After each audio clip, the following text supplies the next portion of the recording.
হ্যাঁ guys, good morning, welcome back to my channel Gauranga সুপর্ণার। কেমন আছো তোমরা সবাই? আশা করছি তোমরা সবাই ভীষণ ভালো আছো।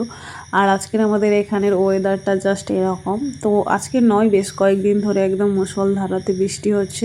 ঘরের চার সাইড একদম পুকুর হয়ে গেছে, মাঠঘাট সব কিছুই ডুবে গেছে, এরকম অবস্থা।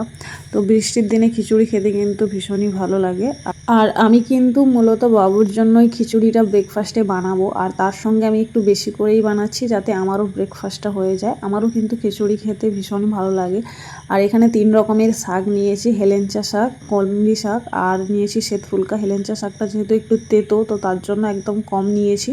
আর তারপরে এখানে এই যে কুমড়ো, পটল, পেঁপে, ঝিঙে আর আলু, তারপর ক্যাপসিকাম নিয়েছি।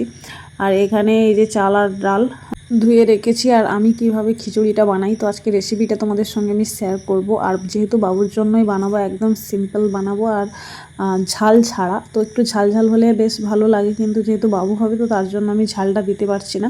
তো সাদা তেল অল্প একটু নিয়েছি, তারপর আমি 5 ফোড়ন আর জিরা একসঙ্গে মিক্সড করে রেখেছি, তো ওইটা একটু ফোড়নে দিয়েছি। আর কারি পাতা দিলে গন্ধ এবং ফ্লেভারটা কিন্তু চেঞ্জ হয়ে যায়, আর কারি পাতা কিন্তু খেতেও আমার ভীষণ ভালো লাগে।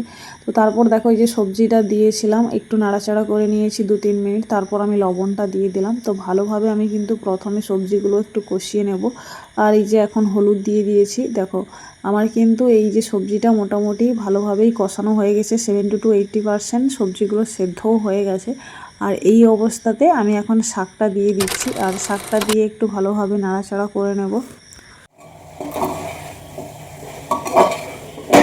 তো আমি বেশ কয়েকদিন আগে একটা ভিডিও দেখেছিলাম, তো প্রেসার কুকার থেকে অনেক সময় দেখবে জল বেরিয়ে আসে, আর আমার এই সিটি থেকেও কিন্তু জল বেরিয়ে আসে।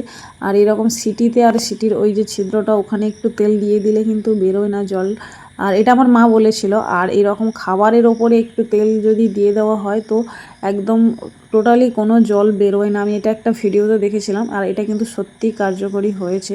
আর সব কিছু একদম সেদ্ধ হয়ে গেছে, আর ওপর থেকে একদম দেশি ঘি একটু দিয়ে দিচ্ছি।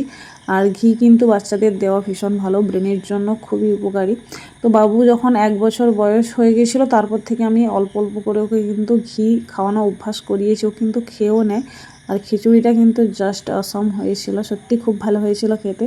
তো আজকের ব্লগটা কেমন লাগলো অবশ্যই কমেন্ট করে জানিও। টাটা।